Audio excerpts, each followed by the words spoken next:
Hello and welcome to the Roundtable. I am Gonzalo Lira and I'm speaking to you live from a very dark Kharkov, Ukraine. And I am joined here on Roundtable number 51 with my two wonderful guests, Larry Johnson and Ray McGovern, both of the CIA. So be very careful what you discuss in chat. I warn you, because it'll go straight to President Biden and who knows what he will do. Anyway, I'm teasing, of course. Larry, Ray, thank you so much for joining me on this broadcast. You've both been so kind to me to be on previous shows, and I'm delighted to have you here to discuss exclusively the issue of these leaked documents that have emerged over the last week or so. And to get started, let's start to you, Larry, if you will, to give us sort of like a little overview as to what exactly are these documents, when did they emerge, and what do they signify? Apparently, they were posted online on a gamer's chat site 30 days ago. Because note that a lot of the information that's coming out is dated 28 February, 1 March. So what's going on is the media is starting to discover these documents that have been leaked, put out there into the public some time ago. And they're coming out, they're coming out in drips and drabs. I want to avoid the impression that someone is just releasing them now in drips and drabs. They've already been out there. It's just that they're not readily available. I keep hearing people say, "Oh, it's a treasure trove." Well, I've seen about 10 of them. There's supposedly, Washington Post claims there's 53 in the public domain. I haven't seen those, and I have yet to find a site that has posted all of them. So, maybe there are that many out there. I just know that what I have seen are valid, legitimate documents that I've been familiar with, that I saw this kind of stuff over 23 years, working inside military, top secret, what they call SCIF facilities. Mm-hmm. So these are beyond dispute real. They are a month old, and yeah, I had also heard that they had been floating around Discord servers for the past 30 days or so. There was, it sort of like blew up on Tuesday that a few pages started popping up on Twitter, and then on Friday there was a bigger dump, but it's unclear how many pages have emerged so far. Right. More or less, what are they saying in these documents? Again, because I more or less know, but I wanted to give the audience more or less a sense of what these documents say. Well, it's a mishmash. It actually, I've talked about called the banality of intelligence. When I first went to CIA and anticipated, oh boy, now we're going to get the secrets. Now we're going to get the relations, and then once you see it, you go, is that all there is? And I pop out the Peggy Lee songs, Peggy Lee singing, "Is that all there is?" Because you find out that it's not terribly. Sometimes there are some revelations. A lot of times there can be actual errors, misinformation, not deliberate misinformation, but for example, if you're taking if the Ukraine, this is what's one of the things in the documents, that the Ukrainians are telling us that 97% of the Russian army is in Ukraine. And so that's put into an intelligence briefing. Well, it's utter crap. It's utter nonsense. But it gets put in there and it gets a classification attached to it. And then you get Ben Wallace. Alex Cristoforo did a good job of ferreting this out. You get Ben Wallace on February 14th saying, yeah, 97% of the Russian army is inside Ukraine and they're getting chewed up. Well, that's reflected in the documents. What is really interesting, I thought, was the fact that it reveals that from an air defense standpoint, Ukraine is running out of systems, artillery running out, and there's no good prospects that the West can resupply. And the timeline that's set for a possible counteroffensive at the earliest, according to the document that was dated 1 March, was the 30th of April. That's the point at which they would have, quote, 12 brigades trained and ready with quotations to go. So but I've seen a lot of criticism that, oh, this is disinformation or they've got this fact wrong. That's how these intelligence documents, because they're classified, does not mean that they're accurate. And because Ray's got longer experience with this than I have, but we've both seen it, that you can get something that will be, have secret attached to it, and you read it and you go, that's garbage. That's not true.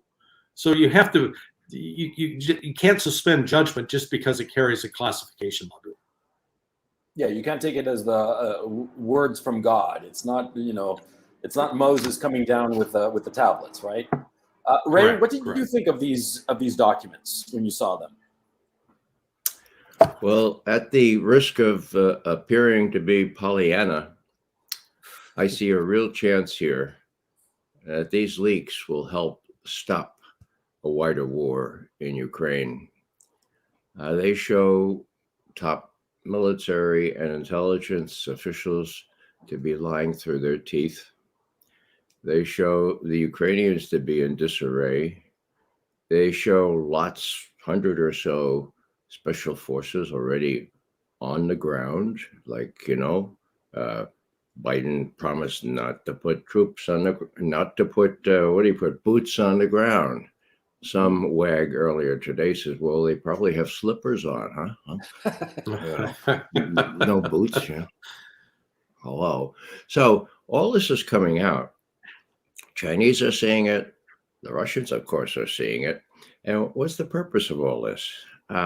It's really early in the day to know for sure.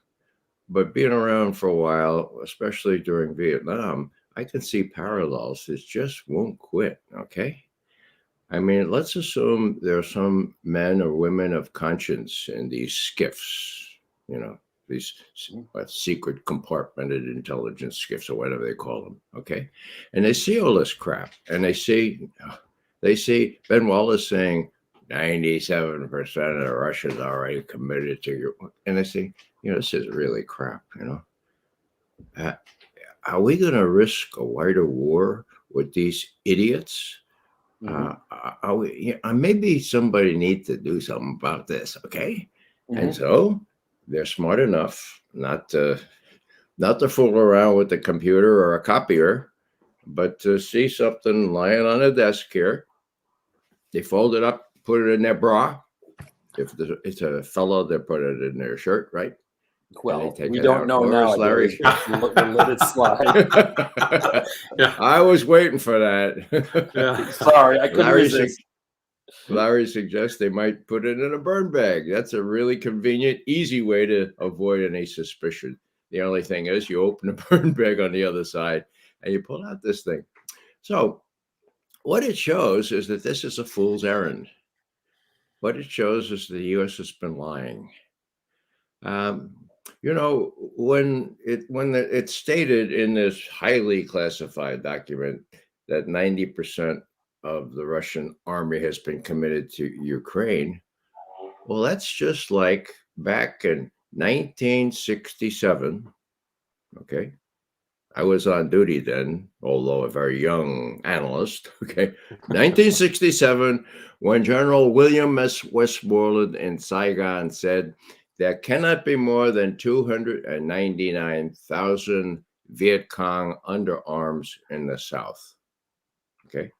Now, we knew, that is, my friend Sam Adams, who came into the agency the very same day I did in 1963, his job was to count up the enemy in South Vietnam, and he came up with a figure of between 500 and 600,000. So twice what Westmoreland was saying. Now, what's the rest of the story? If you give me a couple minutes, I'm going to explain what I think is a direct parallel. Okay, so what happens is Sam Adams and I are having lunch. He was a good friend, and I appreciated his battle to get the real numbers out. And I said, Sam, it seems real strange to me that Westmoreland would be de-emphasizing, sort of misunderestimating, if you will, the number of enemy he faces. Usually generals in war overestimate, like they say, expand. What's going on, Sam? He says, Ray, hello, we're projecting an image of progress here. We're killing so many hundreds of VC every week. You know, the media in Saigon not real bright, but they can do arithmetic like even, subtraction, right? And if we told them real numbers, they would. Well, actually, he says, Sam says to me, Ray, a cable just came in today from General Abrams. Now, who's General Abrams? He was a tank commander in World War II, a really good one. And Patton said he was the next best to him. Okay. Mhm. So the only trouble is he didn't know anything about politics or Washington. So he puts in this cable. He was Westmoreland's deputy. Westmoreland was traveling around somewhere. He says, we can't go with Sam Adams' accurate numbers because we have been projecting an image of success in this war. And there's nothing we could do, despite all caveats we could adduce, to avoid the press in Saigon from drawing an erroneous and gloomy conclusion, end quote. He puts it in writing. Okay. So I said to Sam, you have that cable? He says, this is no dis. That means no dissemination. Who has it? The director has it. Where did you have to go to read it? The director's office. So McGovern thinks, whoa, if I had any guts, I would find some way to get a copy of that thing. Take it down to the New York Times Bureau in Washington and show them what the hell is going on here, okay? I didn't have the guts. I'm not sure I could have gotten it, but I blew it. So long story short, Sam tells me, look, this is what's going on. But I got an estimate going, a national intelligence estimate. It's the supreme genre of intelligence analysis, right? He says, I've got all the other intelligence agencies except the Army, Westmoreland's Army, to agree with me that it's between 500,000 and 600,000 men in the South under arms. So next thing I know, the estimate goes up to the director, who happened to be Richard Helms. And Helms calls Sam in. I was not there, but Sam's told me the next day. He said, Helms said, Sam, good work, but we can't go with your accurate figures. And Sam says, why the hell not, Mr. Director? And Helms says, you don't understand, Sam. My primary duty is to protect the agency. And there's no way in God's heaven that I can protect the agency if I get involved in a pissing match with the U.S. Army at war. So forget about it. We're going with Westmoreland's figures. That was the end of August, beginning of September, 1967. What happens next? The Tet Offensive, where the VC under arms attacks every city, hamlet, province, you name it, in South Vietnam. Guess how many troops? 500 to 600,000 troops. Now that's the end of February. That's the end of January, beginning of February, 1968. That was a big brouhaha. The Army said, "Oh, we fended them off. We won." Well, that wasn't the case, really. It was an incredible black mark. So, beginning of February, in March, it all went down, and this is the analogy. Westmoreland, very top officials in the Defense Department knew, including Dan Ellsberg, Westmoreland was asking for 208,000 more troops. He wanted to get LBJ's permission to expand the war into Cambodia, Laos, North Vietnam, the border of China, and maybe farther. Remember last time we did that on the border of China? It didn't work out so well. Korea, right? So anyhow, LBJ is entertaining this request. Nobody knows about it. Somebody leaks it. Here's the point. Somebody leaks it. We know now it was a very high-level Pentagon official. He leaks to Neil Sheehan and Rick Smith of the New York Times. They do an item on March 10th, 1968, and it says, Westmoreland wants 206,000 more troops. There's great consternation and great debate going on in the administration. Whoa, it's out there. It's in the public domain, okay? Now, Dan Ellsberg tells me that when he saw that, and he said, "Wow, what a guts to do my first leak now." Dan's first leak, right? Two years plus before he does the Pentagon Papers. What he does is he leaks Sam Adams' actual numbers and the text of the National Intelligence Estimate that Director Helms would let go forward. Whoa, that happens on the 19th of March. So we have the 10th of March, 19th of March, 1968. On the 25th of March, LBJ tells a close circle of friends, "Damn, those leaks to the New York Times really hurt us. I was going to give Westy the 206,000 men, but we can't."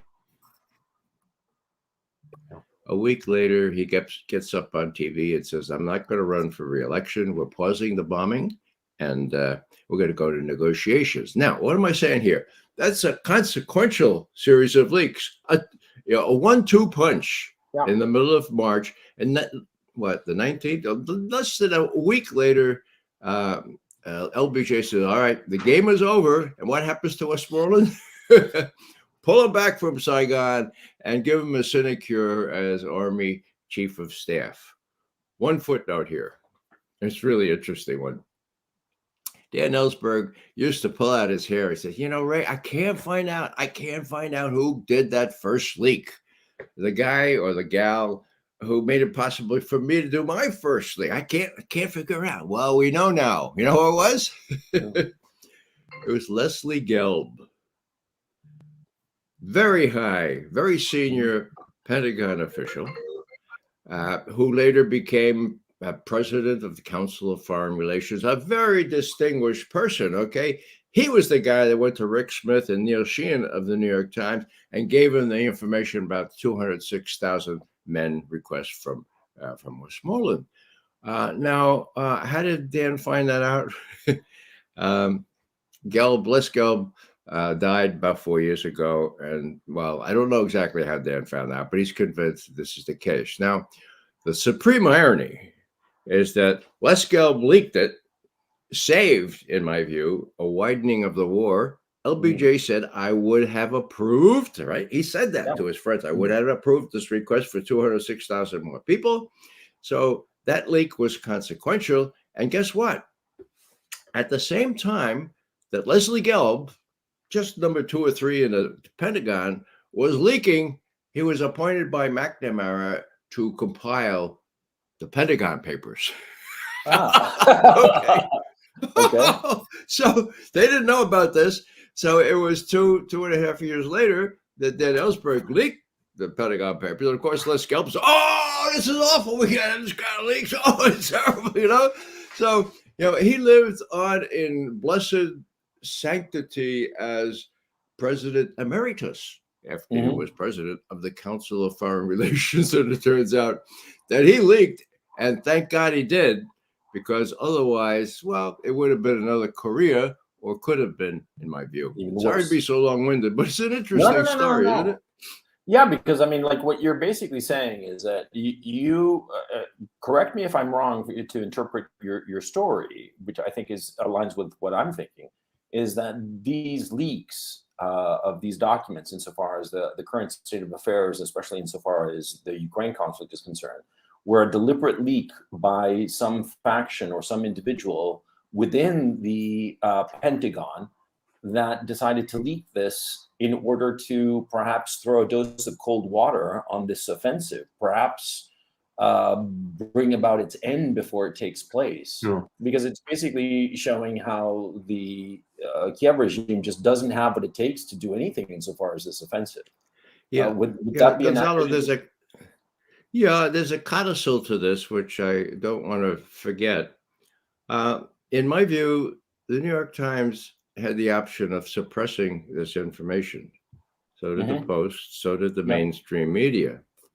They didn't. Yeah. They've suppressed equally electric information. Nord Stream, they also suppressed the thing that gives the complete lie to Russiagate, namely the formal testimony by the head of CrowdStrike that there was no hack by the Russians or anybody else of the DNC, okay? They've suppressed that since December 2017, for God's sake. So my point is simply this. Some people, the New York Times does what the White House wants. Some people in the White House or the Pentagon said, let's publish this. Let's deal with it. Let's see what happens. And I think those people may be aligned in some respect to the people who actually leak. Not that they know them, but that they say, well, this may turn out okay. I mean, Austin is helpless. Milley, forget about it. Blinken and Nod and Jacob Sullivan, we got to do something to dislodge these guys and stop them from making the kind of war when Russia moves forward west in Ukraine, making it kind of war that would endanger us all. Our children and our grandchildren might not get a chance to just live very long. Yeah, Larry, what do you think? I think it's this is an Edward Snowden-like situation, not nearly as consequential as what Ed did. It was far more comprehensive in exposing the vast spine, but this still required somebody, and we know that it's an American citizen. How do we know that? Yeah. Because at least one of the documents that came out, and this was done as a package. This was not just 100 separate documents that somebody took. This was put together in a, let's call it, compilation report, overnight brief. And in that overnight brief, it draws from different articles from different parts of the intelligence community. One of those was classified top secret because it had intercepted conversations in South Korea between two government officials. Anytime you've got that kind of interception of a telephone conversation or an email chat, that's classified top secret. Only American citizens have access to top secret information. We do not share that with foreigners. We wouldn't share that with Boris Johnson.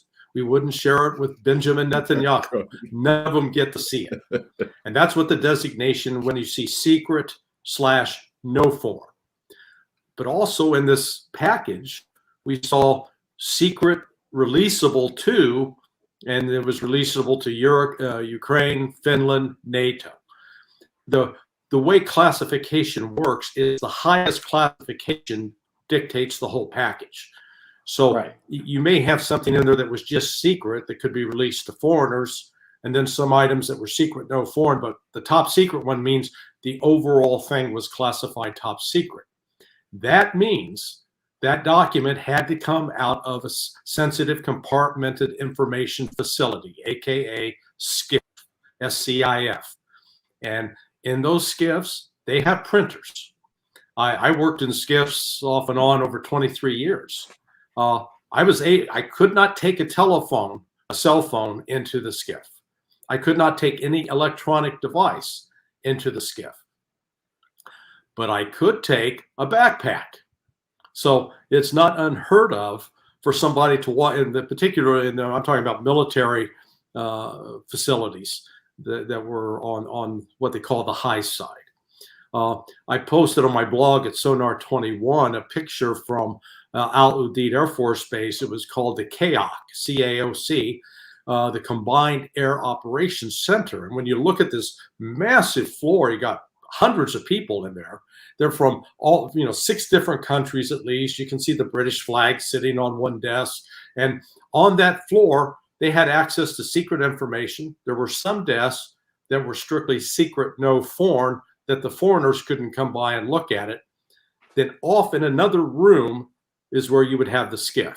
They did not photograph the SCIF, but that's where the SCIF was. So this document had to get printed off in there. Then it was not downloaded onto a thumb drive. We have Ed Snowden to thank for that. There was a time before Snowden's leak that we could actually insert a thumb drive into a high side machine that had top secret, and it would not set off alarms. After Snowden,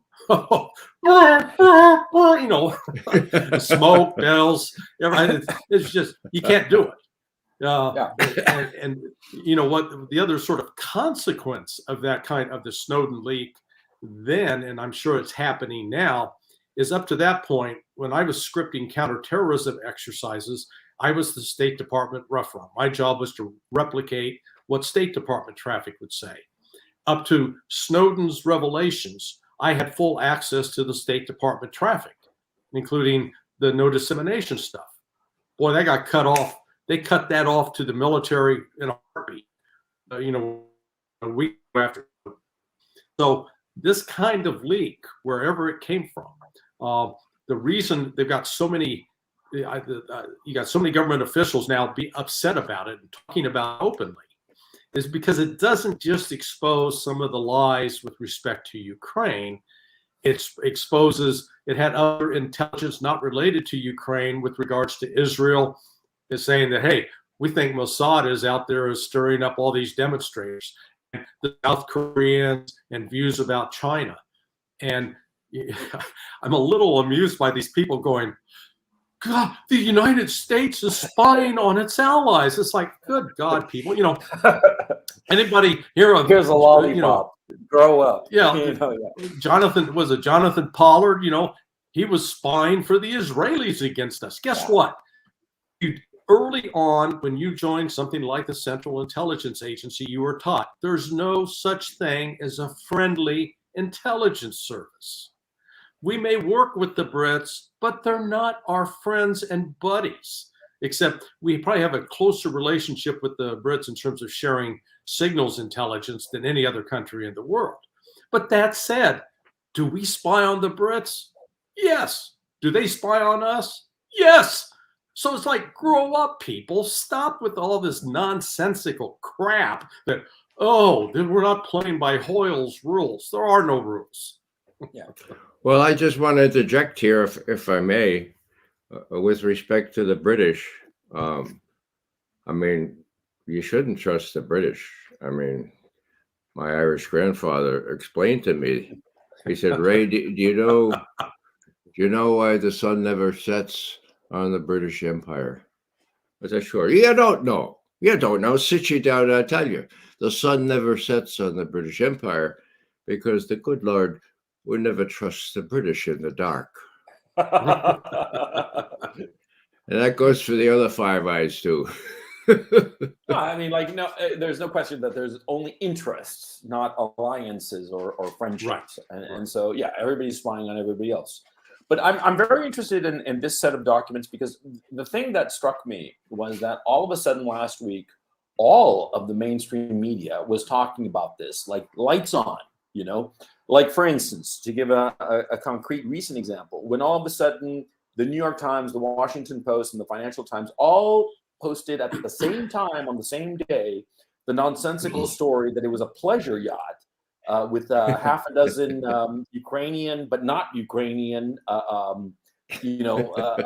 guys who just went and blew up Nord Stream. And that was just laughable on its face. Yeah. But what was interesting was that all of these mainstream outlets at the same time came up with the story. And it has come up later, by way of rumor at this point, not confirmed, but that it was basically Jake Sullivan and some of the toadies there in the State Department that got the MSM to all put on lights on for this nonsensical story about the pleasure yacht. And so now with this leak, same thing. All of a sudden, lights on across the board insofar as the MSM, with documents that have been floating around on Discord for the past month.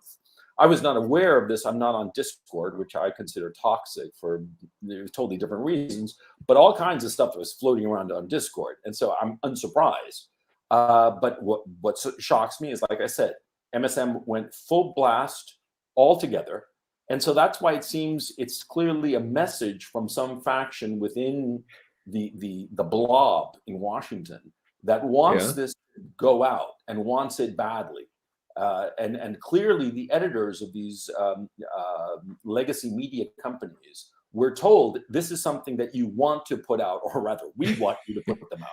And so I'm trying to suss out the different factions going on, because clearly there's the warmongering faction at the State Department and the National Security Council and the White House that wants to keep on pushing this war and wants Ukraine to throw its army, or what remains of its army, into this foolhardy, if not, quite frankly, suicidal offensive.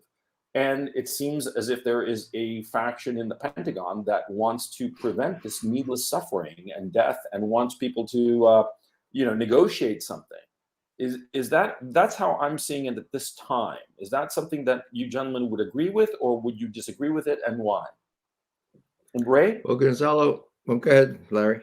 No, go ahead, Ray. You go first, and then I'll. No, I just want to say this cockamamie tale that was devised by the CIA and leaked to the New York Times and then Die Zeit, for God's sake, in Germany, all at the within hours, 6 Ukrainian divers and 1 woman doctor walk into a bar. It was, the idea was just to divert attention from the real story, which of course was Cy Hirsch's story, and for the media to be able to say, well, there's another version of this, there's another explanation of what happened. Now, what was interesting is that, this stuff was out there for a whole month. Now, was the intelligence community completely oblivious to this? If so, why do they invest $2 billion a year in open source collection, huh? So I think they learned of this. They had to. So what was the timing? That's important, the timing. They decided on Easter weekend, Passover weekend, Good Friday, Holy Thursday, or whatever it was, Easter, okay? They leak this stuff so it doesn't grab all the headlines, but it's out there and people can deal with it the following week. The timing is really interesting. And as you say, Gonzalo, it was all once the Times and the Post put it out there, the Financial Times, then everybody follows suit, and they'll follow suit in explaining what happened, just like they did with the 6 Ukrainian divers and a woman doctor who walked into the bar, right? So it's really ludicrous, except it's consequential here. And the interesting thing, and I don't know if I'm right about this, but they could have suppressed it, right? They could have just sat on it. They could have dismissed it as this weird website that doesn't know anything.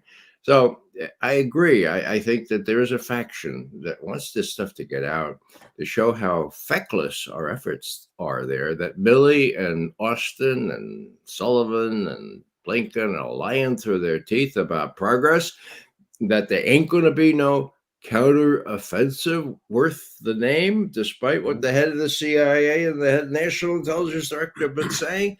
So if this gets out, the same effect could happen, where plans to widen the war, and there are plans, of course, to widen the war, will be thwarted, just as they were in 1968 in the example that I had used before.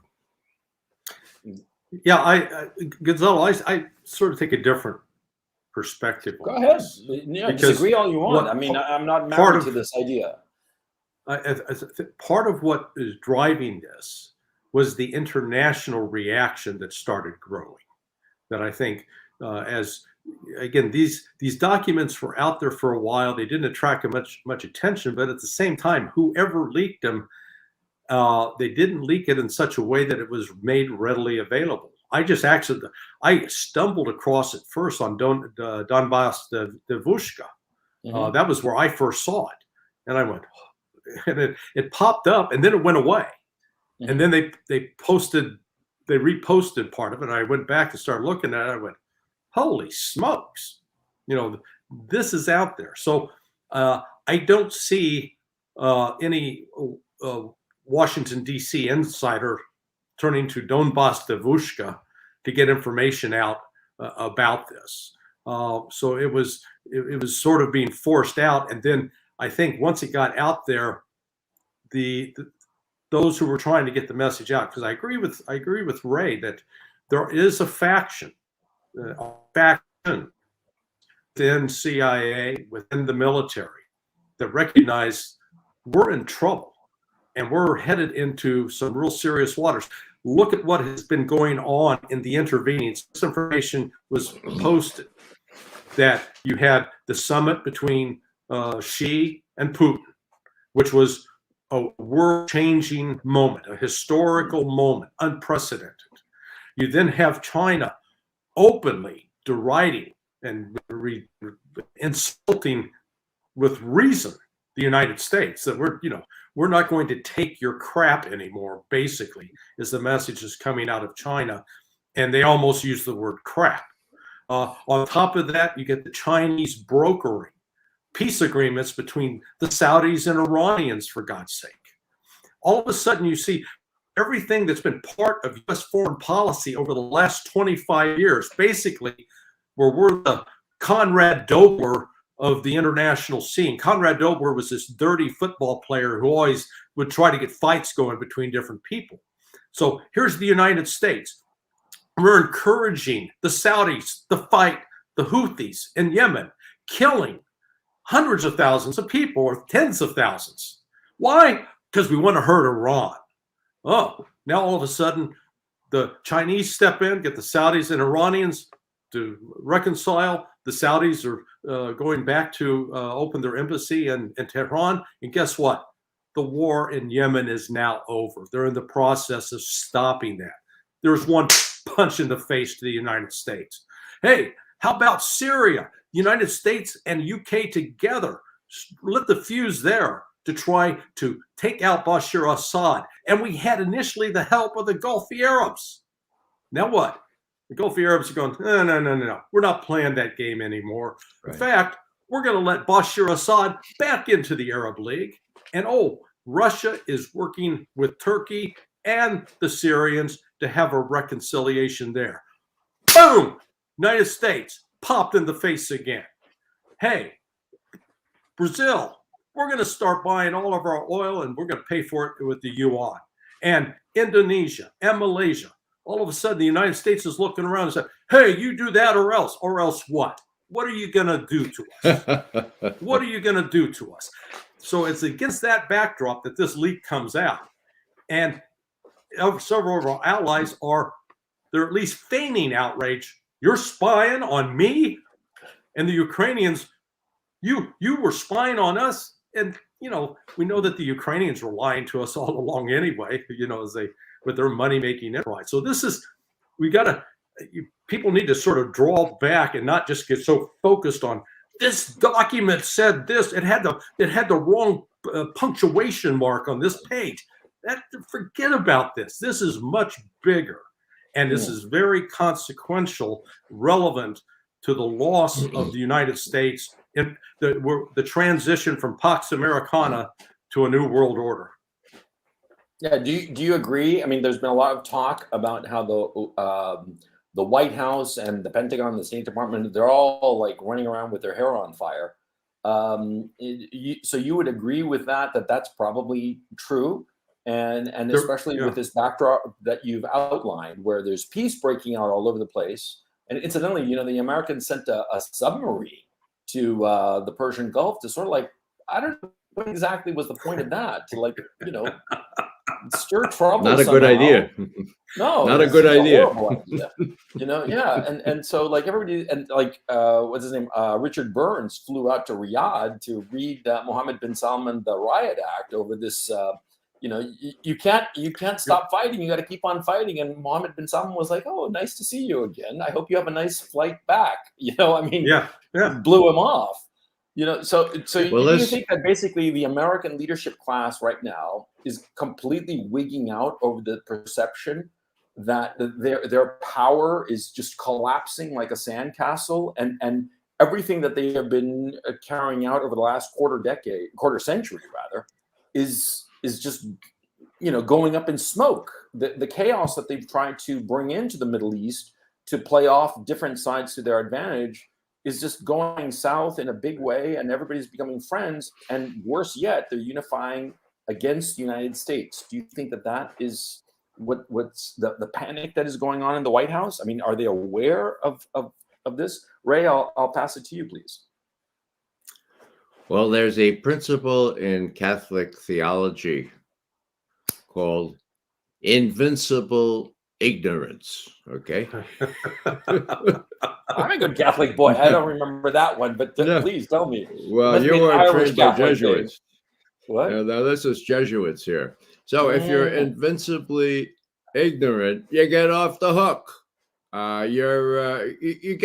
You don't go to hell. You go to purgatory for a while. Then maybe you get into heaven. Right now, I'm not jesting. I mean, I think that the likes of Jacob Sullivan and Tony Blinken are invincibly ignorant because they grew up with a gold spoon in their, a silver spoon in their mouth. They have really nice slippers and shoes, and they just think that they're exceptional, indispensable even, and they can't get rid of that thing. So what I see is people at the next level or the next level after that saying, these clods are going to get us into trouble deep, as we used to say in the comic books, okay? Trouble deep.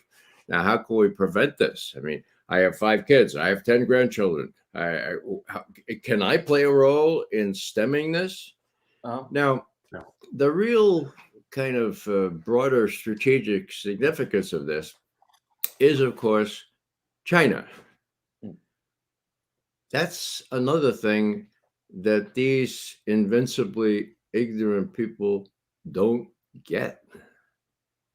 Look how they abused the Chinese the first time they got together. The Chinese came all the way to Anchorage, right, to meet with Blinken and Sullivan. Blinken and Sullivan treated them like the British in the 19th century, for God's sake. I mean, hello, that was the beginning of it. Biden gets up and he makes this speech 2 months into his tenure, and he says, China wants to be the superpower in the world, not only the dominant economic but military. That's not going to happen on my watch. Hey, hey, Joe. Well, number one, why not?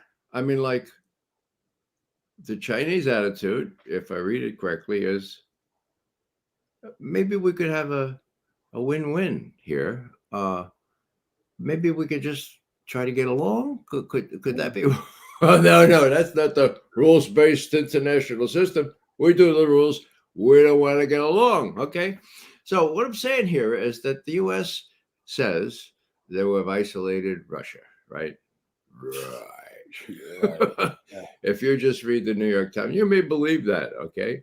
But what has happened here, people talk about a multipolar world, right? Well, I prefer a bipolar world, and not only in the psychiatric sense, okay? What I see is the lily white West. Look at NATO. What's one distinguishing characteristic? They're all white. Maybe less one of them. The lily white West against the rest of the world, 80% people of color. China, 1.4 billion, India, 1.5 billion, Indonesia, Saudi Arabia, Iran, Brazil, okay? So what has happened is a very dangerous thing because it has to do with racism, right? Just as we couldn't defeat those little black naked feet in the jungles of Vietnam, we're not going to be able to defeat the rest of the world, okay? Now, the last thing I'll say here is that this became clear in bas relief at the UN Security Council. Now, you may know that I gave a briefing there on the 21st of February. It had to do with whether there should be an independent investigation of the blowing up of Nord Stream, okay?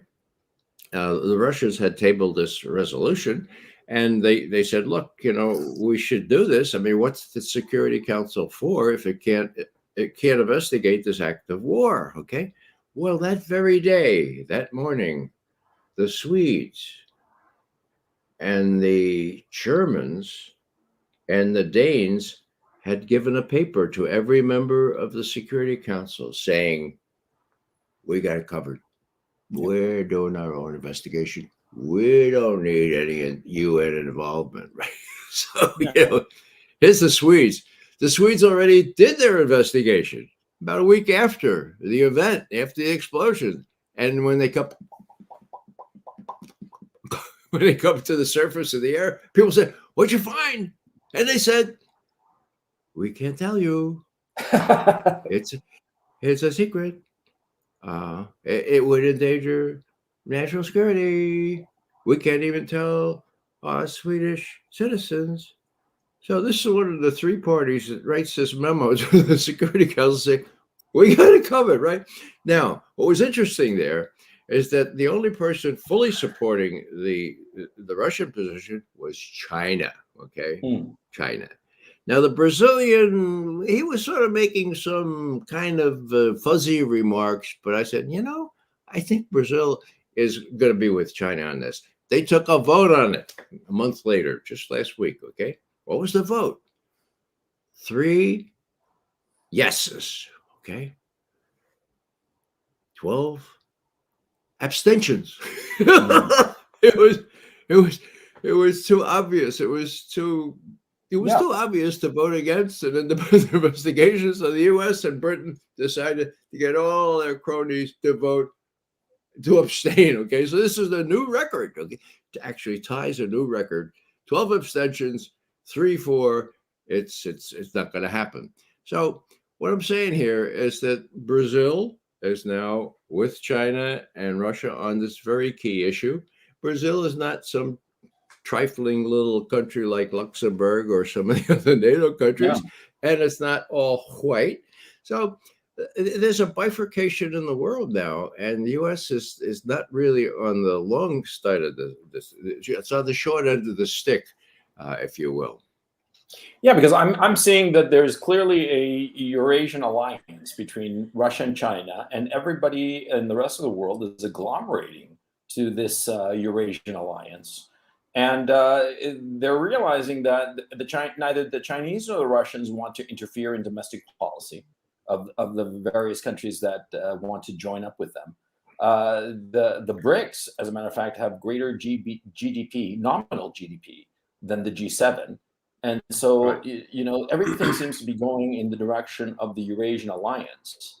And so my concern, to tell you the truth, is that the Americans, out of desperation, will start lashing out and doing increasingly more desperate measures to sort of like get back on top, I mean, I always think of it as like a gambler at the roulette table who keeps on losing. And so rather than walking away or husbanding his chips, he just starts betting bigger and bigger, more outrageously, thinking that, this time he'll win it all back. And that's my concern insofar as the United States is concerned, because let's not kid ourselves. The United States, it's not the United States. The people in power in Washington are running the global American empire, which has a series of vassal states in Europe and Oceania. And they're going up against basically the rest of the world, because the rest of the world is quickly choosing sides in this, as you say, this bipolar world, not in the psychiatric sense, but in the sense that there are two opposing powers. The global American empire, on the one hand, that wants to teach your children to get into sexual decadence at the age of 5, and the Eurasian alliance that doesn't want to bother you at all, just wants to trade with you and hopefully make a lot of money off of trading with you. But other than that, doesn't care about what you do. I mean, that seems to be the direction of travel, and that's why I'm so worried about the American reaction. Larry, what do you think? Well, there's a delusional, malevolent narrative that has been controlling in the United States, where we basically perceive ourselves as a benign power, that we're the ones out protecting the world, protecting democracy from all of these tyrant, authoritarian nations who are bent on global conquest, like the Chinese and the Russians. Yeah. Except let's write the book on the number of Chinese conquests, military conquests overseas in the last 60 years. It's a real short book. They did try to fight the Vietnamese because of Vietnamese actions against Cambodia, and they lost. Okay, so they haven't been expanding militarily overseas. Same with Russia. All Russia's done is provided military support to Syria after an invitation from Syria, help us. They went into Georgia after being attacked, and now the operation in Ukraine after 8 years of attacks against Russian-speaking citizens. The only country that has consistently exported violence that's killing foreigners is the United States. And the list of countries with dead citizens is long. And but the average American, will sing, "We're proud to be an American," and you get all teary-eyed, and, we're out there fighting for freedom, so we don't have to, we're stopping them there so they don't come here. It's crap. It's a lie. It's self-delusion. And that's starting to unravel, but not amongst the leadership class. I don't know if you saw the interview with Marco Rubio, one of my idiot senators from Florida. God, he was panicked. First he was like, geez, if all these people are going away from the dollar, we're not going to be able to use sanctions anymore. Duh. There's a revelation. Hey, you're not as stupid as I thought you were. And then yesterday he was all in an uproar over, oh, that Macron, he's abandoning us. Well, maybe we should abandon him. Hey, there's a thought. Maybe we should stop the war in Ukraine. There's another thought. So this bifurcation in the world between, in the past, the United States has spent 70 years basically getting our way, bullying and cajoling other countries. And now these countries are starting to say, if Russia can do it, we can do it too. And particularly in Africa, that's where the Africans are starting to stand up, because you know what? Russia does not have a history of enslaving Africans. The United States, the United Kingdom, Germany, all of Europe, they facilitate slavery. They're all Africans in Africa that were enslaving people. So I'm not trying to pretend that they were, honest brokers in this. But the point is, the Russians and the Chinese have always treated the Africans as human beings with respect. And I saw the president, I think it was of Uganda the other day, complaining about the United States. He goes, the United States is all pushing on us to have democracy. So we have a democracy. We had an election. And in our election, our people say, we don't have the LGBTQ agenda here. So we passed a law against that. And now the United States is wanting to punish us for being democratic. And it was sort of, the irony of it is rich and it's thick. Yeah, it seems like all the non-aligned countries, or the countries that were nominally friendly to the West, because of the Russian example. And I think what's really remarkable is that all the sanctions that were imposed on Russia, which was supposed to cripple Russia so completely, it blew back in the face of the Europeans. The Russians, after the first month of panic, they sort of like, oh, we're actually in pretty good shape. They just kept on sailing on. And by IMF numbers, their economy is going to be expanding in 2023, and they're going to be doing gangbusters. They have a positive balance of trade. They have everything economically for Russia is going their way. And the best part of it all is that because of the cutting off of the Russian economy from SWIFT and the American system, the banking crisis, which is looming in the West, is not going to affect the Russians at all. They're just eating popcorn and watching. It's literally not going to affect them because of the sanctions. Because of the sanctions, they're going to be like, oh, look at you. Oh, that's how awful. I hope you make it out of this bankruptcy of all your banking system. It's incredibly amusing, but it gives the example for the rest of the world to start cutting off ties with the United States. But what I'm shocked is that, even France of all the countries, which is just sort of like a little lackey, a little, toy poodle on America's lap sometimes, I think, all of a sudden, Macron is saying, oh, we have to, keep our distance from the Americans, but actions speak louder than words, of course. The French central bank has unwound just about 20% of its holdings in U.S. Treasury bonds. That is really interesting. This is year over year. And the numbers came out, and over the past year, they've sold a fifth of their holdings in Treasury bonds. And, even the French are kind of like exiting the American system. At least they seem to be doing so. And certainly the rest of the world, I know for a fact that they're all de-dollarizing and de-treasurizing, to coin a word, insofar as getting rid of their treasury bonds.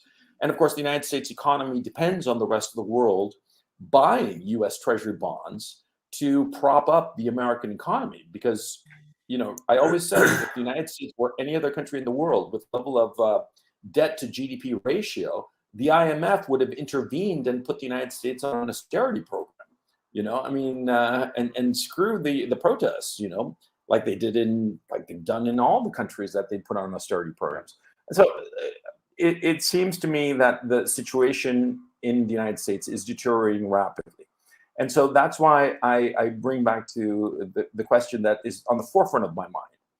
What do you guys realistically think that the Americans can do insofar as the conflict in Ukraine on the one hand?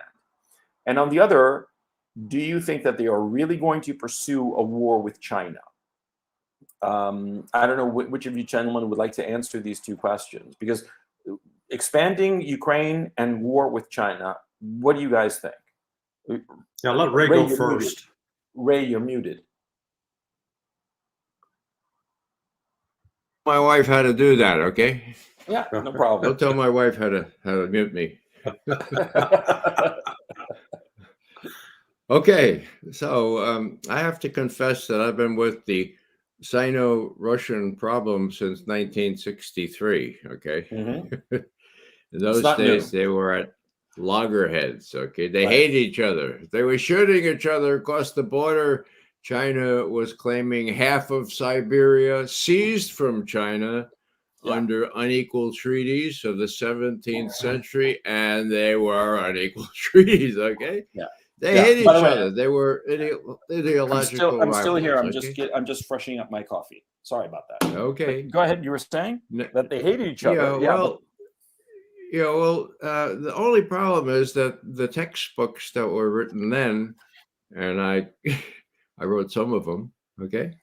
Mm-hmm. They were the ones that Tony Blinken and Jake Sullivan learned at their very prestigious schools. Mm-hmm. And so exactly 2 years ago, when President Biden got really upset by all those Russian troops assembling on the Ukrainian border, and he called Biden and said, "What's going on here?" And Biden said, "Well, Zelensky is saying that he wants nuclear weapons. Zelensky's troops are threatening the Donbass.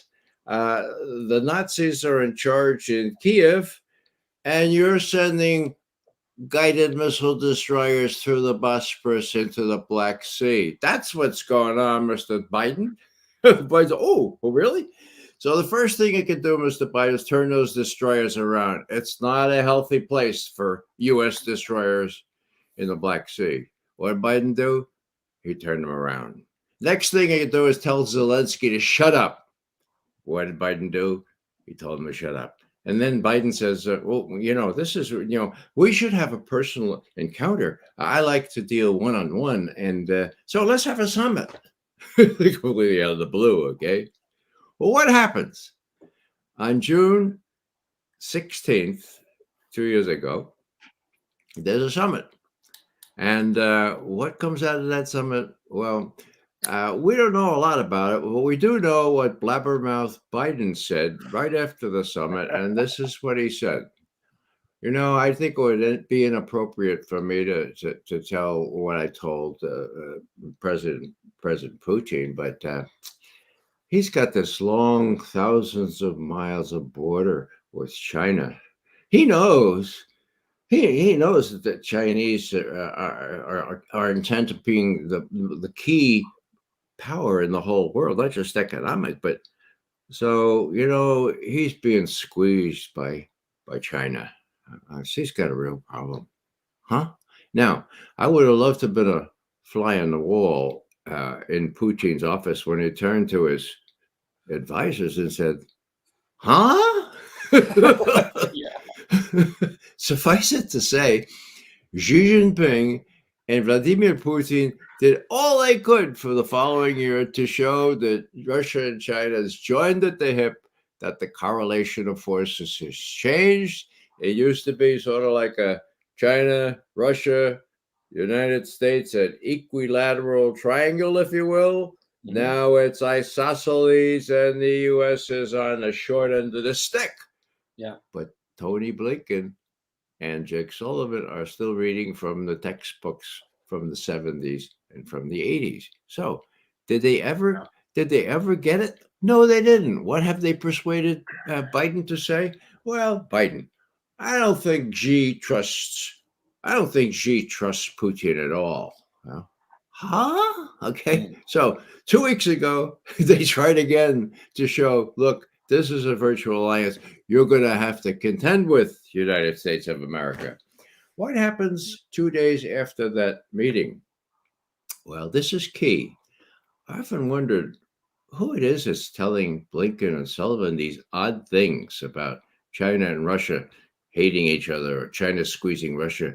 I know who it is now.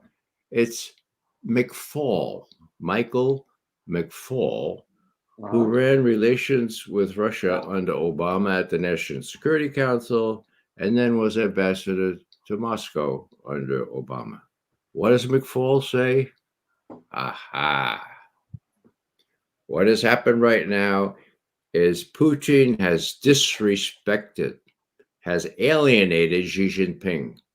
Oh, yeah. What McFaul does is cite one little phrase in a boilerplate, just a really standard joint statement by both of them. Namely, you shouldn't put nuclear weapons in other countries, right? Okay. Well, Putin said now he's going to put them in storage in Belarus. This is not going to go down really well with China. Well, the next day, the Chinese Defense Ministry apparently didn't get the memo because they're announcing tighter, more frequent joint exercises, joint preparations of various kinds, military to military. So what I'm saying here is that if they're listening to people like Michael McFaul, who is actually miseducating a whole generation of students at Stanford University, it's small wonder if they're listening to him why they don't get it. They still don't get it. They really better get it. Last thing I'll say is Chinese ran that great big naval exercise around Taiwan last several days, right? Yeah. Guess what? Yeah. Those Chinese ships are still there. Yeah. They're still there. What's the lesson? We can blockade Taiwan anytime we want. Back off. Yeah. That's the new correlation of forces. That's the new reality. And if the prestigious people that we have running our foreign policy, the elite, what's it called? If these people don't get it, we're in trouble deep because, as I said, if I've been saying for 2 years now, if there's a dust up in Ukraine, if there's a direct confrontation between U.S. forces or NATO forces and Russia, you can look to the South China Sea. You can look to the Taiwan Strait. There will be, at very least, real muscle flexing, and there may be armed incidents. It's a two-front situation. These guys don't get it, and that's extremely dangerous. Yeah, because, to your point that you were talking about how in the 60s, the Russians and the Chinese were having all kinds of border issues and territorial disputes. The Chinese and the Russians, for those of you who don't know in chat, during the 90s, they came to a series of agreements. And a lot of people who have examined these agreements have concluded that the Chinese really bent over backwards to pacify the Russians and basically ceded a lot of territory. And retrospectively, it's looking as if the Chinese, during the 90s, were looking at the Russians as a key strategic partner long term. And in the recent Xi-Putin summit, I think that for all the agreements that they signed and everything, and the big groups that they brought together to talk about all kinds of issues, I think the key moment was at the very end when Xi left. And he's bidding goodbye to Putin in a very extremely chummy way. I mean, frankly, I hope to God someday that there is a woman who looks at me the way that Xi was looking at Putin, because good God, And Xi was saying to Putin, just shaking his hand very solemnly and repeatedly, just really, I mean.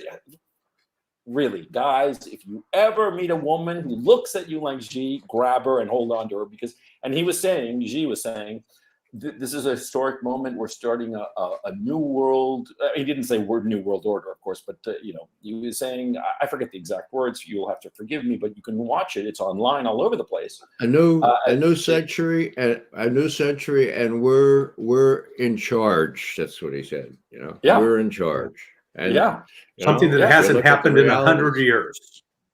That's Yeah. right. Yeah. And it wasn't just nonsense talk. It's the two most powerful countries outside of the global American empire, and it was remarkable. It was clearly a sea change as far as I'm concerned. And the notion that there's going to be any daylight between Russia and China for the foreseeable future, I'm talking the next 10, 20 years, it's laughable. They're you know, they're married. They're a married couple. That's what in the throes of a honeymoon. You know. Yeah. I mean, Larry, am I wrong? Well, you know, I agree. Look, the Western disconnect from reality is profound. Yes. And it's a psychological disorder as well. Just the language we use. For example, oh, China is going to, quote, take back Taiwan. Well, 50 years ago, when Richard Nixon signed that agreement with the Chinese, with Deng Xiaoping, I think it was, we agreed that a one China policy, that Taiwan was part of China. We agreed to that. Now, the average American believes that somehow Taiwan is an independent nation and therefore we got to fight for her. But I know for a fact that a senior military official in Indo-PACOM has told, I'll call him a very close friend of mine, that he's doing everything he can to stop a war from starting, because there are people in the chain of command that are trying to start a war with China. And if we do so, the United States naval presence in the Pacific will come to an end. Yeah. Now, I don't want to see anything bad happen to the United States, but it's almost going to take an act like that to wake us up, to get us, to shake us awake out of this craziness, this insanity, this war fever that has infected us in a very profound way for the 60 years. Yeah. Ray, I think that you got interrupted there. I know that your time is very limited, and so I just want to know if you got to go or you can stay for a bit. Yeah, I do need to close down now. Thanks for inviting me, and Larry, it's always a pleasure being with you. And yes, my friend, keep telling the truth. Yeah. Ray, thank you so much for joining us. I so appreciate it. Chat, why don't you give Ray a +1 on the way out, because he's fantastic, and it's wonderful to see you again, my friend. You take care. Thank you. Okay? Bye, Ray. Here, let me just I'll just remove him. There we go. Yeah, because the story of you know, the lead up to the Tet Offensive, it's so like what's going on now insofar as Ukraine is concerned. And so, you know, by the way, to talk about Ukraine, to go back to, and sorry for banging this drum, but obviously because I'm here, and it's like on my mind all the time. Yeah. Sure. You know, there's all this talk now that Poland is gearing up to get involved in this shit show. What do you think of that? Yeah, no, I think that is a definite possibility. Poland is actually the only one that has a sizable military force that they could commit to the fray. The problem is, if they want to start trading, you know, bombs and shots with Russia, then this war will be expanded dramatically, and it will certainly increase and raise the likelihood of the use of nuclear weapons. Russia's not going to back down. And again, it goes back to this delusional thinking that possesses the West, which I think was one of the motives behind the decision to leak this information. Finally, somebody inside said, we can't continue to have people like Lloyd Austin, the Secretary of Defense, was up on Congress 4 weeks ago. testifying, saying, "Oh boy, the Russians are losing, the Ukrainians are winning. Yeah, we're in it to win it." And yeah, it was complete lies, absolute lies. These officials are not obligated to lie like this. They can find ways to, present the information without necessarily divulging intelligence in open hearings, but to present just the diametrically opposite as fact, when in fact it is fiction, ends up creating just a complete crisis of confidence in the government. And it continues to accelerate. I mean, what comes out of those briefings, and then what we're actually seeing in open source, is that the West no longer has the industrial base to turn on weapons production. And let me just give you a very quick example. I'm coming up on my 50th high school reunion. 50 years ago, when I lived in Independence, Missouri, home of Harry S. Truman. I literally went to middle school across the street from Harry Truman's house. Truman would walk up and down the sidewalks with one fat bodyguard, a retired Sugar Creek cop named Mike Kelly. And, Truman's marching along. Well, back then, we had 2 General Motors automobile plants, one in Fairfax, one in Leeds. This is in the Kansas City metropolitan area. We had in Independence the Alice Chalmers agricultural machinery production plant, sort of like John Deere. We had Bendix Corporation that was making all sorts of industrial products. We had Standard Oil that was there, and now Amoco. Sheffield Steel, Armco. What this meant was, if you graduated from high school, you could go out and get a job that actually paid you well. And in paying you well, you would be able to provide for your family, you'd be able to take vacations, and you would be able to climb into the middle class. That was what me and my classmates all experienced. All of our parents, none of them were college grads. They were all working class folks. My dad worked at the steel mill. That's all gone now. That is all gone. None of that exists in Kansas City. General GM has closed down. They've shut down the Standard Oil refinery. Alice Chalmers, history. Bendix Corporation, history. So now there are not those jobs and opportunities to go forward. Well, not only are there not the jobs, but now the United States says, let's increase that production of artillery shells. Well, you don't have a steel plant there ready to working to produce it. And so the whole supply chain has been broken in the West. That's one of the things this war has exposed. So, the United States can talk tough like, we're going to really rough up the Russians. But our capability to do so has been sapped. Storehouses, warehouses, supplies are at critical levels, and they're low. And what Russia has shown is it's an industrial war that neither the United States nor Europe are prepared to fight. They can talk a good game. Poland, of all those countries, probably has maybe the most industrial capability still intact. That's part of the legacy of the Soviet era. But the rest of Europe, France, England, they've been financialized as economies go.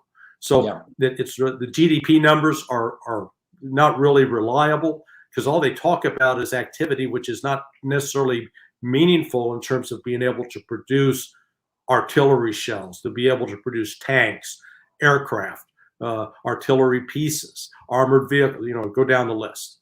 So I think the ability of the West rhetoric is way up here. It's hot, but the capability of the West to execute is they can't sustain it. I mean, the British Army, 73,000 strong, or that's an oxymoron. Hell, you could put the entire British Army in the Alabama University football stadium, and you'd still have 27,000 seats open. I mean, come on. That's not an army. That's a crowd. Okay. Yeah. The British have a crowd. And Yeah. what can you do with your crowd? Well, not much. Yeah, the British actually have what was it? I think the number was 20,000 actual combat troops. You Right. know, Right. that they could actually field with the other 50,000 supporting them, and that's it. And in this conflict alone, that would be like, oh, that little corner of the front, go there. I mean, it would be nothing. Yeah. Yeah. Yeah, and the thing is I view the Polish situation as extremely troubling because the Russians have said that the territory of Ukraine, anybody who gets into the territory of Ukraine is fair game. And if the Yep. Poles cross the border, the Belarusian border or the Ukraine border, the Russians are going to hit them, and they're not going to hit them with kid gloves. They're not going to do what they did at the beginning of this conflict, certainly, where I got into a boatload of trouble for saying that the Russians were tiptoeing into the country. And it was pretty obvious they were tiptoeing into the country. They didn't want to cause any serious damage to the country. Right. But insofar as the Poles are concerned, they don't have any such scruples. They would go to town on them with stuff that they have not shown yet, insofar as their arsenal is concerned. And they have this industrial capacity to just churning stuff out. A little side note or a little anecdote is that they recovered some debris of a recent missile strike, and the missile had been manufactured 3 months before. They've got the gear to just keep on pumping this stuff out. And I find it laughable. Last April, they were saying the Russians were running out of missiles. How's that going for you? Actually, that started the end of March, and they kept announcing it every month after that. Yeah.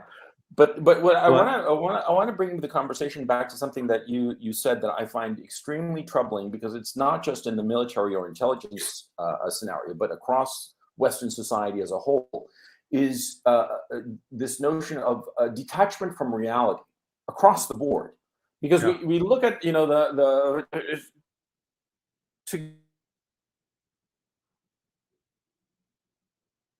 Oh, lost you there. Hello, Gonzalo. You're going to probably have to log back in. I can see in the chat that I'm going to have to take over here for a moment. One of the things that we're seeing, and that I don't know if it's going to be decisive yet in the United States. I think there is the growing awareness that we're not being successful in Ukraine, and that the lack of success in Ukraine is going to jeopardize the ability of the United States. And again, I'm talking what the United States people believe, our ability to resist and stand up to the Chinese with respect to Taiwan. Now, all of that comes back again to what I talked about earlier, which is the United States, and it's important for people outside of the United States to understand this mentality. But the majority of people really do not see themselves as imperial aggressors. They see ourselves as taking actions to defend America from external threats. But cynically, it's a very cynical thing that has been done in terms of propaganda against the American public, because what's really taking place is we have to create an external threat in order to justify the vast expenditure of dollars to support the military industrial complex and the Department of Defense budget. I would encourage everyone, if you've not read anything from David Stockman of late, he wrote an incredible piece titled Imperial Washington, and lays out really the missed opportunity that took place back in 1991 with the collapse of the Soviet Union. At that point, the United States could have made a choice to ramp down, cut back in its armaments. Hi there, I was carrying on without you. Yeah, I know. You took over my show. God damn it. Thank you so much. And chat, I'm so sorry about that. It couldn't be helped. It's my internet that's spotty, as you all know. But anyway, I'm sorry. What were you saying? Because I'm very interested. Well, I was just talking about this article by David Stockman, Imperial Washington, that just came out. And in it lays out that the United States had this missed opportunity in 1991 that it could have dramatically scaled back the Pentagon, stopped developing certain weapon systems, and really shifted all of that financial resources into rebuilding infrastructure and rebuilding industry in the United States. And instead, that was the turning point at which the United States really went off the rails, and started with Bill Clinton, frankly, or actually George H.W. Bush, with going into Iraq, starting that war up, and followed by Clinton with the war in the Balkans, followed by George W. Bush with wars in Afghanistan, Somalia. Well, actually, it's George H.W. and then Clinton and Somalia earlier on. So just this legacy of the United States. And then with Barack Obama, the interference in other countries, going into Libya, into Syria, the attempted, the West attempts to try to incite a coup in Georgia. So we've had this sickening imperial legacy over the last 20 years. And now the United States is spending close to $850 billion on a Department of Defense that can't supply 155 millimeter artillery rounds to Ukraine. Yeah. The most we can produce in a month what the Russians are shooting in one day.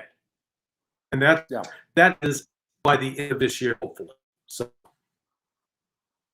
yeah, look, my thinking is that the United States is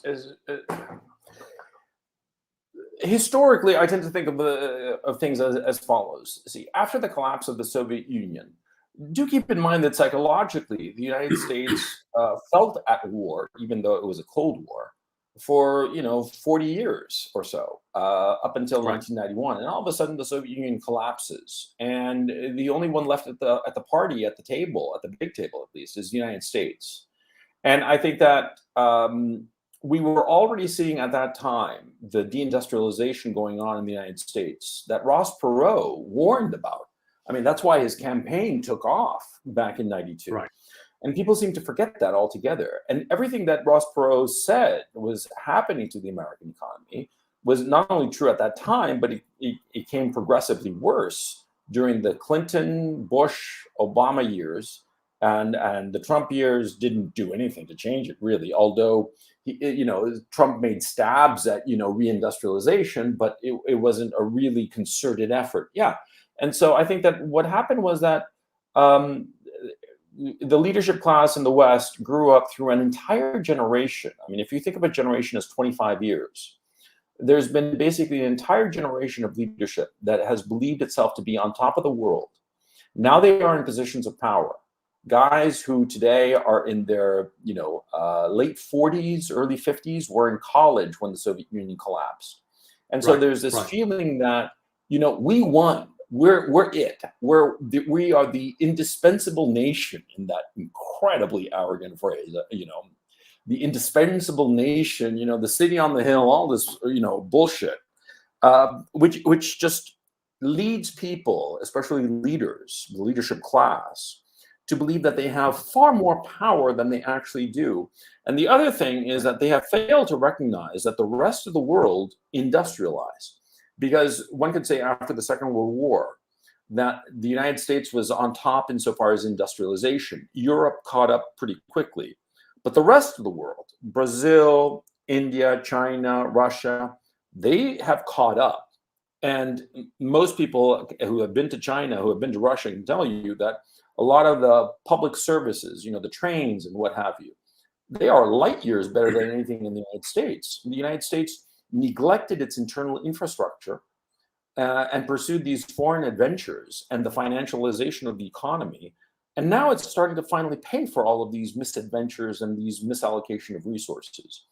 And my great fear is that this leadership class, if they suffer some colossal loss, a colossal defeat somewhere, if a couple of aircraft carriers get sunk in the South China Sea, that they'll resort to nuclear weapons. I do believe that the leadership class in this conflict in Ukraine, in the United States, they've come to the conclusion that they cannot take on the Russians head-to-head on the ground. There's just not the industrial capacity, and quite frankly, the American armed forces are not geared for a colossal land war like the Russians are, because the Russians are a land power and the United States is an aerospace and oceanic power. And so they're thinking, we need a win. We need to win because America #1. And so they're sort of like pivoting, the Russians, they're a land power, so we can't really deal with them. Let's pivot to China and just poke them until they give us a Pearl Harbor moment where we can just go to town. You see what I'm saying? I think that is basically the strategy. My personal timetable, and with this, let me just finish this particular point, but I think it's crucial. My personal timetable is in 2023, the United States realizes that it has no business in Ukraine. It's a lost cause, and they'll just write it off and pivot their complete attention towards China and go on the sanctions escalator in that wonderful phrase of Alexander Mercouris's, where once you are on the escalator, you can't go back. You just have to keep on climbing it. And they're going to put China on the sanctions escalator. But since the American economy depends so much on China and China's industrial output, that it'll suffer a severe blowback. The United States will suffer a severe blowback because of these sanctions, cratering the American economy. And in that collapsing American economy, out of desperation, they will provoke the Chinese in 2024. And into 2025, we have a hot war with the Chinese in China's backyard, where they have the means to really hurt the United States and potentially inflict a defeat such that the American leadership class decides to use nuclear weapons. That's my timetable at this moment. Do you agree with this, or do you think that, no, there will be something that will stop this inevitable from happening? Yeah, I think so. Will stop it. In part, the most apt metaphor for what is happening to the United States, like the Black Knight and Monty Python's The Holy Grail. You remember the knight that kept getting got an arm lopped off? Oh, it's only a flesh wound, and then the other arm, and then both legs. Oh, come here! That's what's happening to the United States right now. Literally, chunks of it are being cut off, and it's still with this belligerence and talking about threats. But I come back to the more sensible question of how do you project force? It's just we don't have magic transporters that suddenly put troops on Taiwan. So the United States, in order to make any military move against the Chinese, is going to require a maritime operation.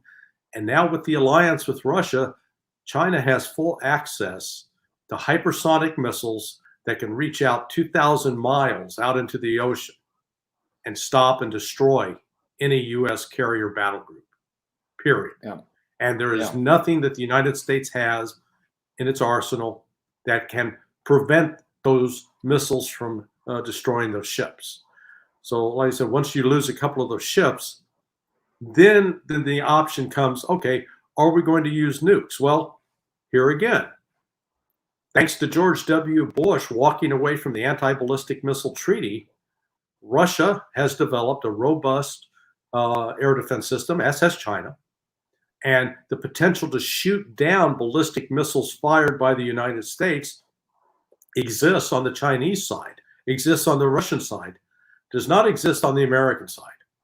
So all of a sudden, to take that decision to launch nuclear missiles with the chance that they may not hit their target and may be stopped, while there will be nothing to stop either China or Russia from peppering the United States and destroying the United States.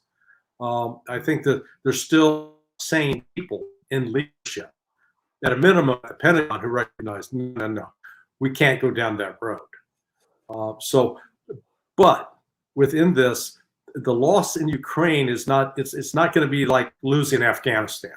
I don't know if you saw Admiral Kirby the other day telling what a great success our leaving Afghanistan was. Man, it was amazing. Oh, it was such a happy time.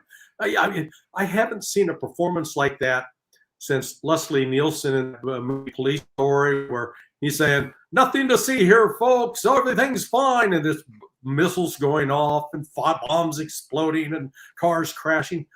That was this former Admiral Kirby. I mean, he was doing a Baghdad Bob imitation. I mean, it's just it was insane. It was Yeah, so embarrassing. they can't put that kind of Band-Aid on the sucking chest wound that will be Ukraine, because the Russian defeat of the Ukrainians will be comprehensive, and it will be a defeat for NATO, because NATO will have thrown its best and come up short. Because it wasn't just that we got some great intelligence. Look at all this information we're giving you that will help you understand what the Russians are getting ready to do. Great. Oh, look at all the training we've compressed. We've done three months of training here in 4 weeks, which means you really haven't learned what you needed to learn. And now we're throwing ill-trained troops out into the battlefield without proper equipment or weapons to get chewed up. Oh boy, that worked well for us. So the West is, and we starting to see those fragments with Macron's comments the other day after going meeting with Xi in China, and you had to love what the Chinese did to Ursula von der Leyen.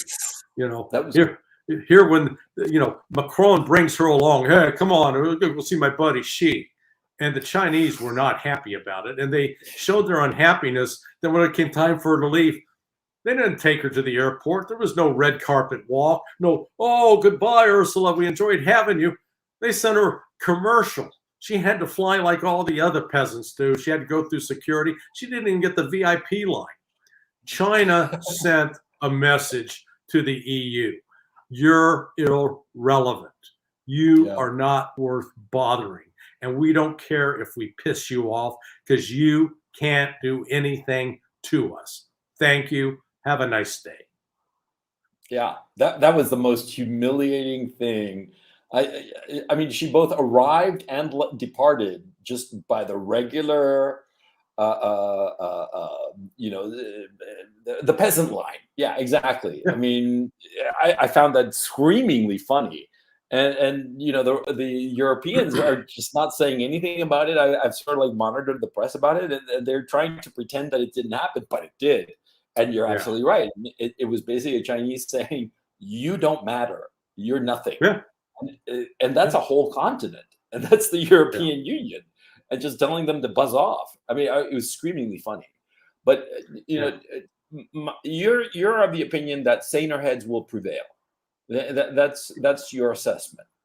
Yeah, there are still a few saner heads, and if nothing else, the alarm that's being expressed about these leaks shows that there are still some people with some measure of sanity still in government, because this information out there is important in order to derail and help stop the rush to war.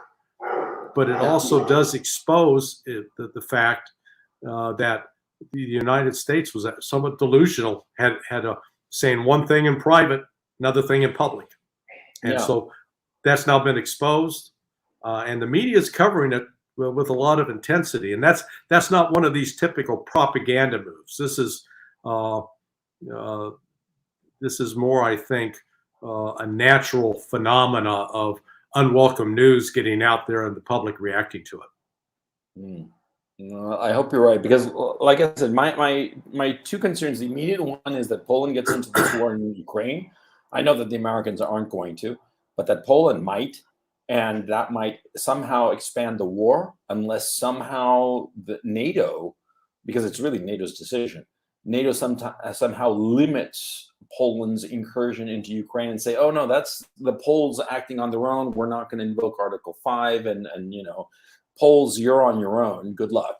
I mean, that's what I'm hoping, if the Poles get involved. And like I said, the other thing is that if they go on the sanctions against China, and the American economy is hit as hard as it will be hit by sanctions against China, that the Americans will double down, because again, these warmongers, all they know is doubling down. They never accede to any kind of diplomacy. I mean, you heard Anthony Blinken the other day saying that, on the one hand, any kind of negotiations is up to the Kiev regime, and then saying we're not going to agree to any negotiations at this time. Yeah. Basically, Yeah. putting the Zelensky regime on notice, you have to march forward to your doom, and we're not going to let you off the hook. I mean, that's how I interpreted it. And also there's been other news, other commentary by local officials. I can't name them because I don't want to get into trouble, quite frankly. But basically telling Zelensky, you cannot negotiate. You will not survive politically if you try to negotiate.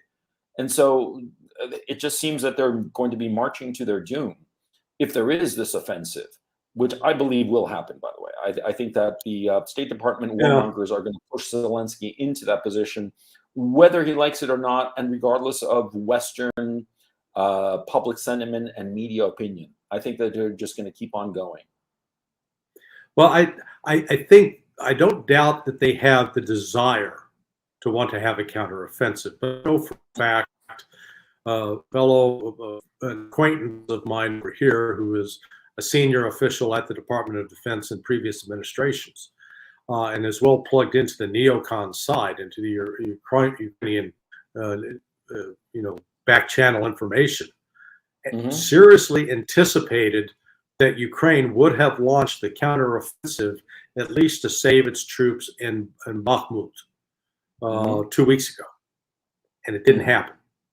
Now, why didn't it happen? Well, part of it is the Russians are hitting key troop gatherings and key assembly points for weapons and equipment.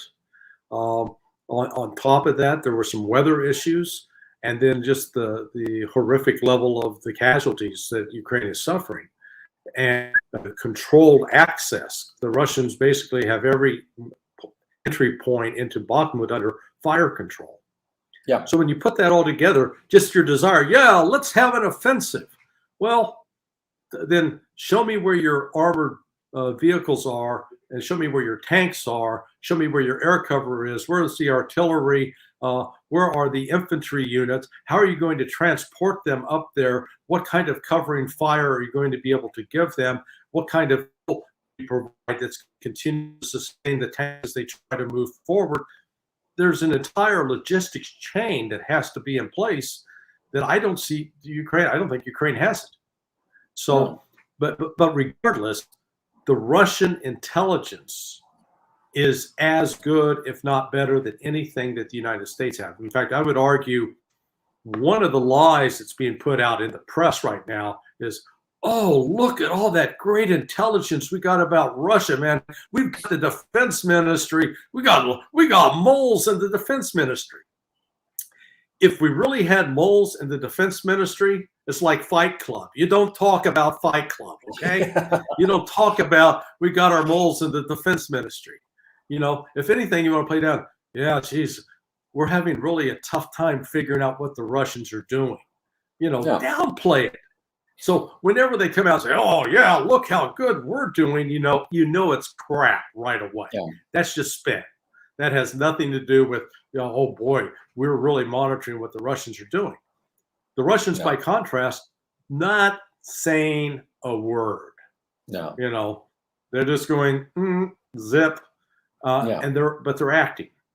And it's the West, because one of the things, the West did a good job of locating troop concentrations of the Russians, but there is no information that I've seen in the documents released so far that actually reveal a good understanding of what Russian intentions are, what Russian plans are, what the Russian strategy is. All the stuff that is supposedly great intelligence we're getting about the defense ministry is coming from the friggin' Ukrainian intelligence service, okay? They're telling, let's tell you how bad the Russians suck, because that's what the Ukrainians want to believe. Well, so that's what I said. In reading these, people just need to try to step back, sort it out, not get all breathless over it. Take it at face value that what you're looking at is a snapshot. is Yeah. a snapshot of what the reality was on March 1st, 40 days ago. Yeah. Okay, a lot's happened since then, and this is a very dynamic process. What I do see that's happening, and the Ukrainians don't appear to have an answer to it, is the Russian are attacking in at least 3 to 4 major points along that line of contact. So they're in Avdiivka, they're they're at Bakhmut, they're up north, and at no point have the Ukrainians been able to stop them and push them back. At no point. No. So it's just grinding, crushing, moving forward. Russia's in no hurry. What's the hurry? They don't have a timeline. They're not getting hundreds of thousands of troops killed.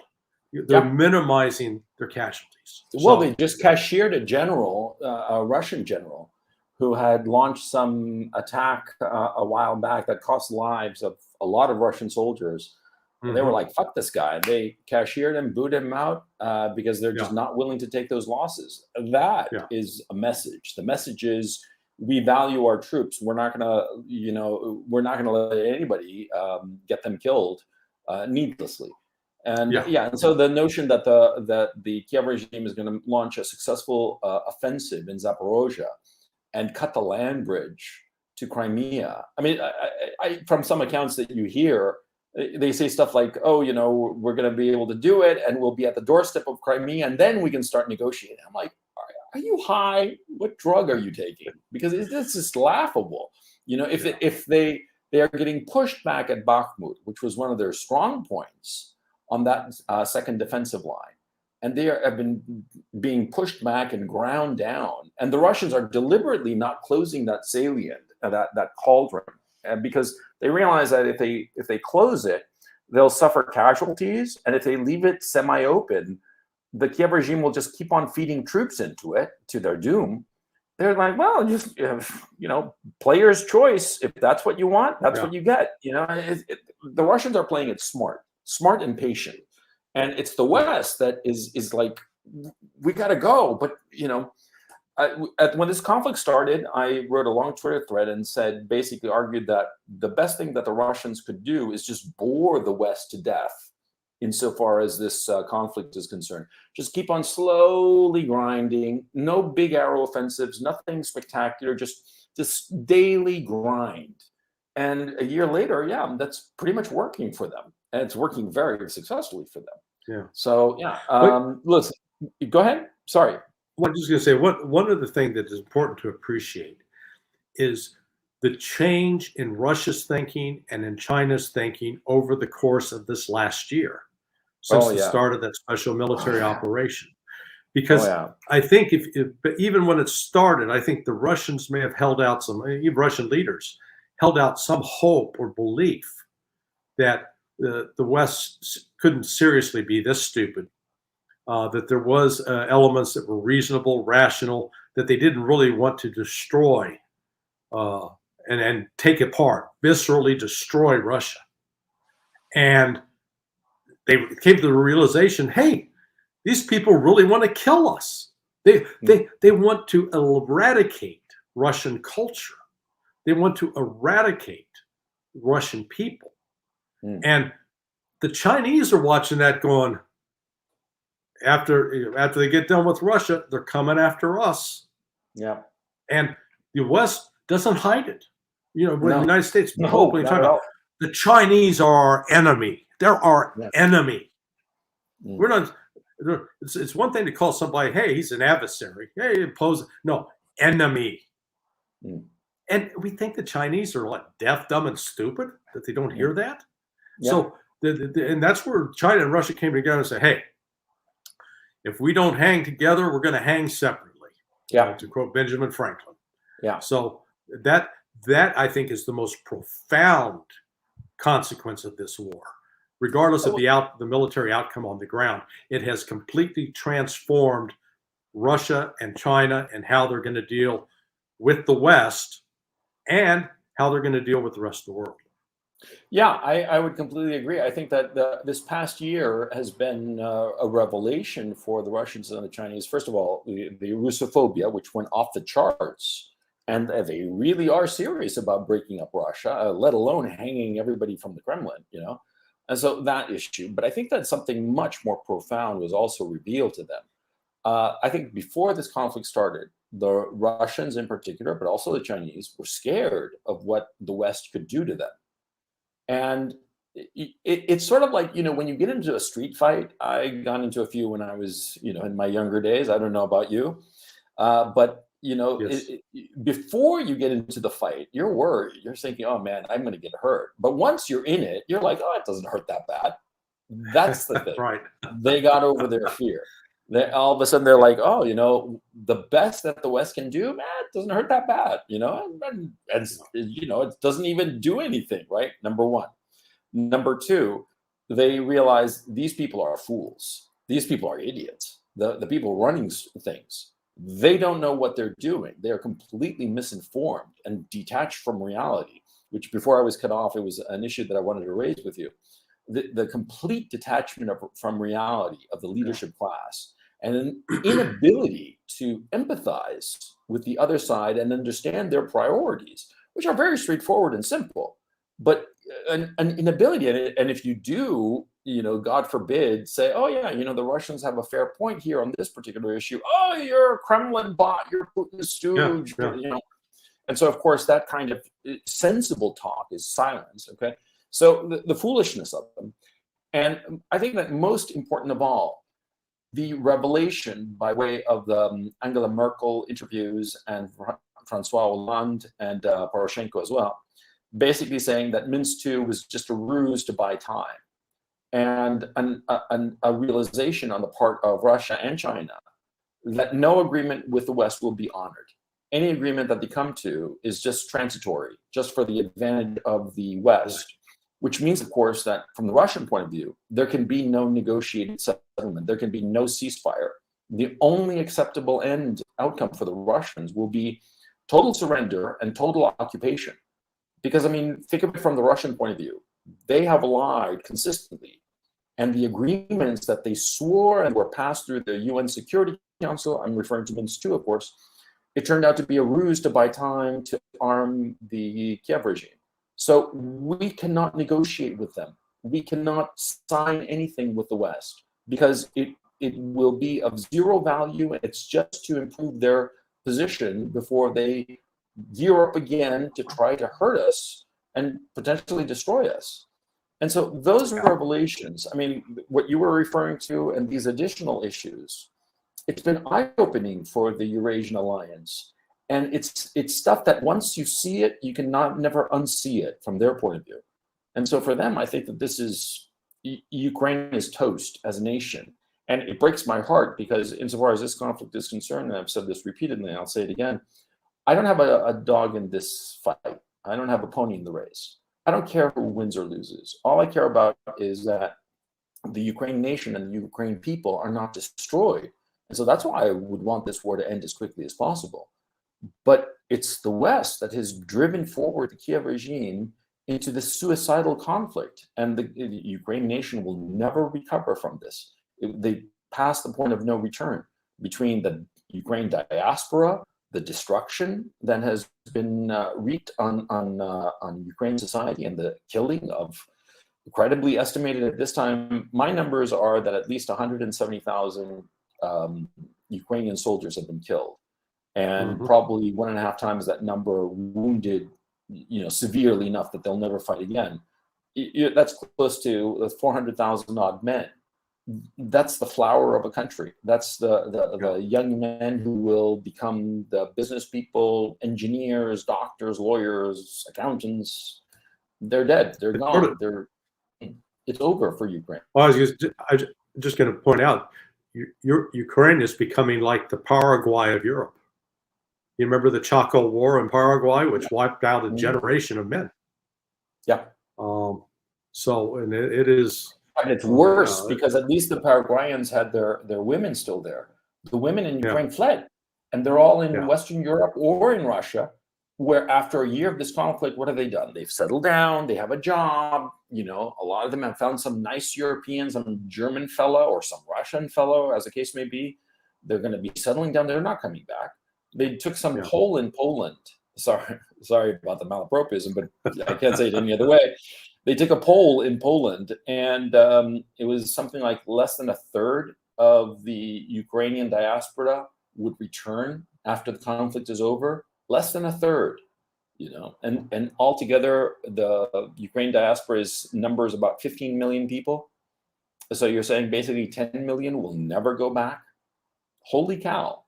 And of course, this is thumbnail, and this is just in Poland. Perhaps it's different elsewhere, but it doesn't matter, you know, roughly, you know. And so it's a catastrophe for the Ukraine nation. It will never recover. And it's all because of the West. The West led them down this garden path. And so anyway, here I want to wind down the show because we've been going for close to 2 hours. And I don't want to try the patience of the chat or try your patience for that matter. Is there anything you want to leave the audience with? Yeah? No, I think I've ranted enough. You put your finger on it as far as the detachment from reality that is bipartisan in the United States. Larry, it's not just politics. It's across the society. There's an unwillingness to look at reality in the face and say, no, it's not wish it were or how I feel it is. No, this is reality. We got to face it.